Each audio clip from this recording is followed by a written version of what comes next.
Asoshianamva Soshastua Pragnavadamicha Brachase Gatasuna Somicha Nanushoshanti Panditaha.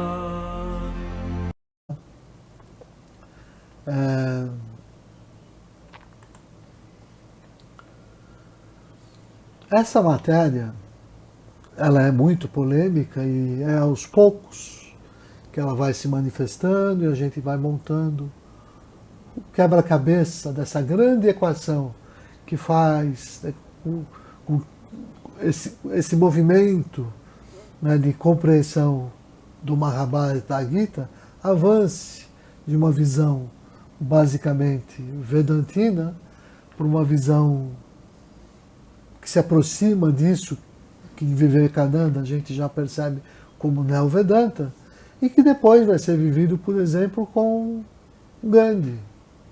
Gandhi é outro exemplo dessa tradição o que a gente chama de Neo-Vedanta, né? Que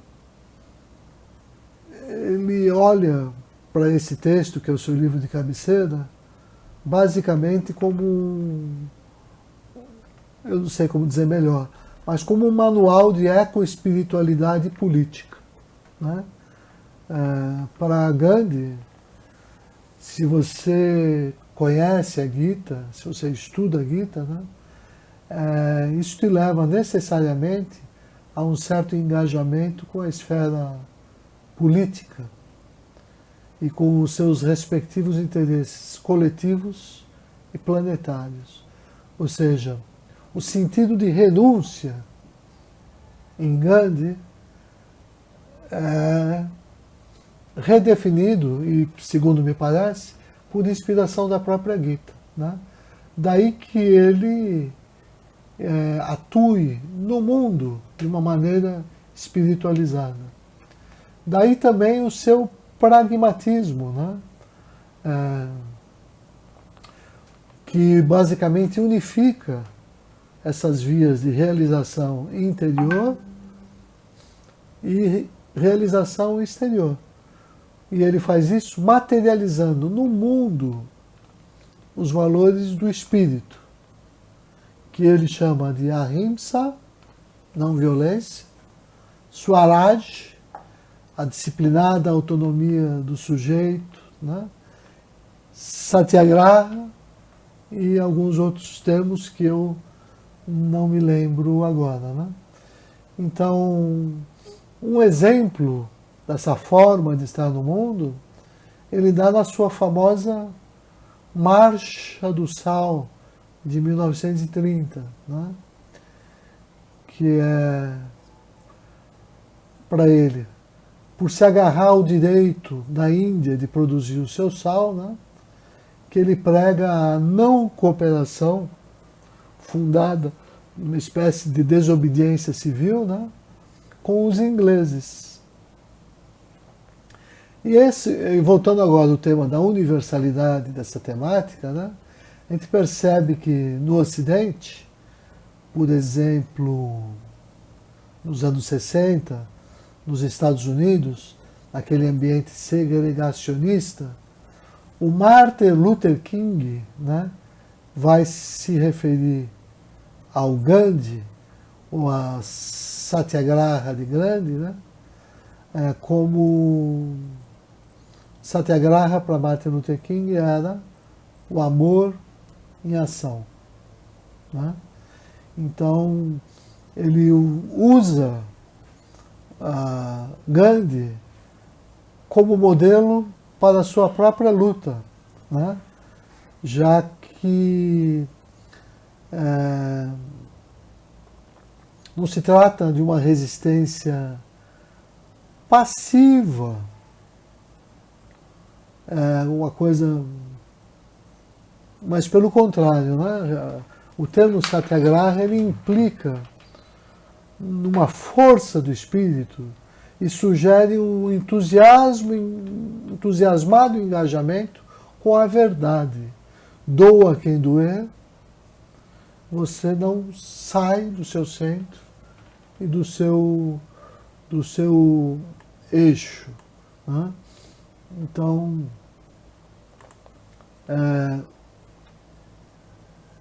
isso foi Gandhi, né? Mas eu estava usando um outro termo, porque eu vou falar do Mahabharata. Estou fazendo tudo isso como um preâmbulo para entrar no Mahabharata, né? Que é onde é revelado, segundo eu disse no início que é tratar, o puro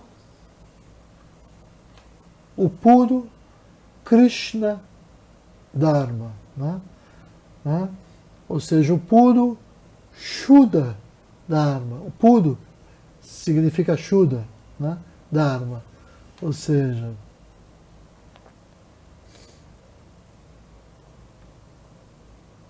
como é que o Neo-Vedanta parece traduzir melhor esse Shuddha Dharma do que as antigas escolas do Vedanta? Bom, primeiro, porque do mesmo modo que na Gita, né, o Neo-Vedanta se dá conta de que a via de salvação não é uma questão de casta, de cor, nem de gênero. Está aí já uma forma da universalidade dessa espiritualidade proposta do Neo-Vedanta. Eu vou utilizar o termo espiritualidade por falta de melhor termo, não é? Mas unicamente isso quer dizer que a realidade do mundo concreto, a gente chama de samsara, para alguns é um mundo aparente, né? Que sobre essa realidade se oculta uma outra, que é aquela que nos revela o sagrado, o nirvana. Então, essa é a temática, para mim, maior que a gente encontra na Gita, né? E também nisso que eu estou chamando de puro Dharma, ou seja, o Shuddha Dharma. Depois eu vou explicar o porquê eu estou forçando a utilização dessa expressão Shuddha Dharma, né? Na verdade, do que é que trata, me preparando já para entrar no Mahabharata, né? Do que é que trata o Mahabharata? Ele trata, basicamente, de 4 para alguns e de 5 para outros poderes do coração, né? Poderes do coração conhecido como Purusharthas, né? Então, o primeiro poder do coração é Dharma, ou seja, o sentimento de sagrado que nos faz aspirar pela proteção de todas as formas de vida e pela preservação do seu ambiente. Uma forma bastante geral, isso é Dharma, né? O segundo Purushartha, o segundo poder do coração, é Artha, que é a capacidade de prosperar até que a gente alcance o poder de ser livre. O terceiro Purushartha é Kama, que no sentido menos superficial do que aquele dado no Kama Sutra, Kama nos remete ao sentimento de felicidade. O quarto Purushartha expressa a capacidade de compreensão plena da ciência do sagrado e do profano. E é isso que nos liberta dessa existência cíclica do mundo de Sansara.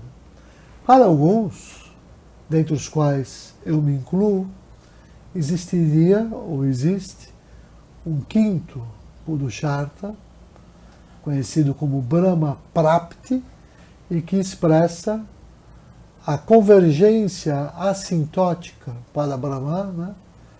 E o que a gente pode dizer em sânscrito como Brahma Samipya,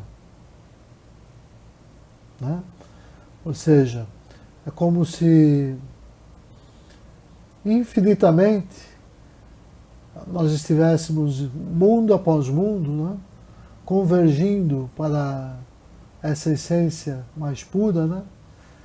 Que é difícil de expressar, mas que colegas de uma outra escola de pensamento expressaram isso de uma maneira que eu aceito, eu acho bastante interessante.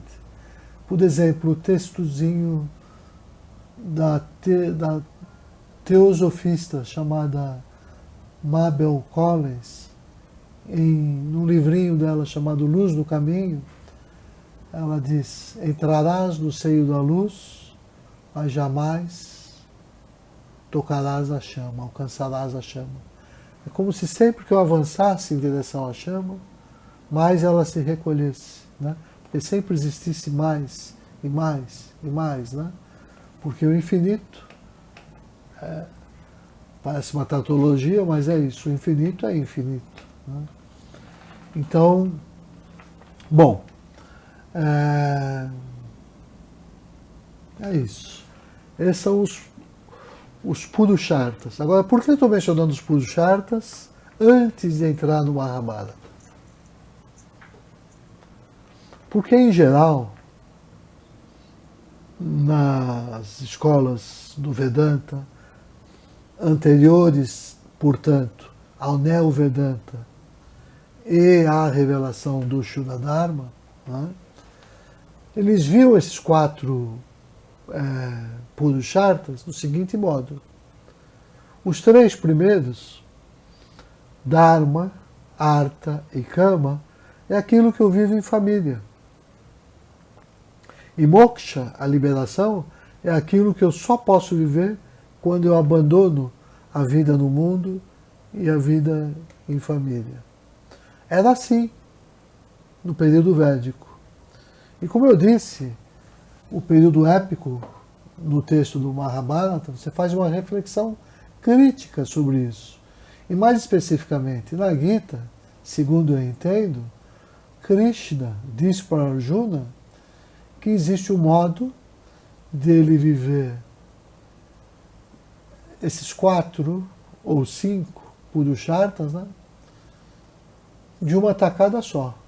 Um caminho, ou seja, do Karma Kanda, fundado nos 3 primeiros Purusharthas, não está em contradição com o outro caminho, do Jnana Kanda, né, que te levaria a Moksha.